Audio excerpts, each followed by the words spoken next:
परमात्मा जिस पर मेहरबान हो जाए तो उसको ये संसार के आयाम में ज़रूर पिछड़ना पड़ेगा, क्योंकि अगर वो संसार में सफलता देता जाए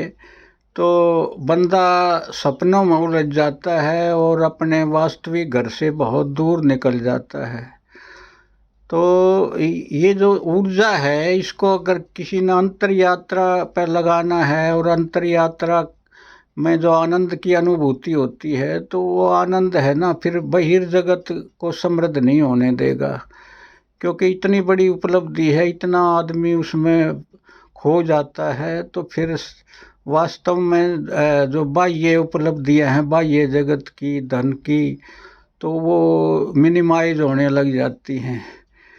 तो इस देश का जो गरीब रहने का एकमात्र कारण ये भी है कि यहाँ बड़े संत हुए, बुद्ध महावीर हुए, जिन्होंने युवाओं को दीक्षा देना शुरू कर दिया और उन्होंने ऐसी हवा बनाई जिसमें जो क्रीम थी इस देश की, वो सब अंतर यात्रा पर निकल गए। और 100 में 5 आदमी ऐसे होते हैं कि वो 5 आदमी जिस दिशा में सक्रिय हो जाते हैं, देश उनके पीछे चलता है। तो समझदार आदमी अंतर यात्रा पर निकल गए तो बाहर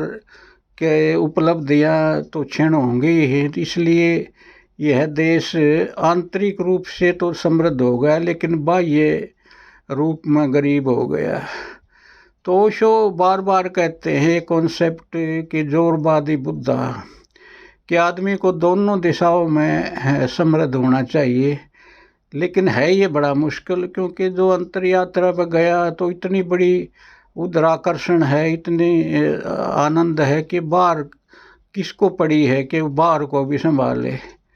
हाँ, लेकिन जिसको बिगनर हैं तो उनको अपना जो बाहर की जो संपदा है उसको छोड़ना नहीं चाहिए, और जब तक भीतर की संपदा ना मिले तो बाहर की संपदा को छोड़ोगे तो आप कहीं के नहीं रहोगे, ना इधर के धोबी के गधे घर का न घाट का, ऐसे ही हो जाते हैं। जय हो, जय हो।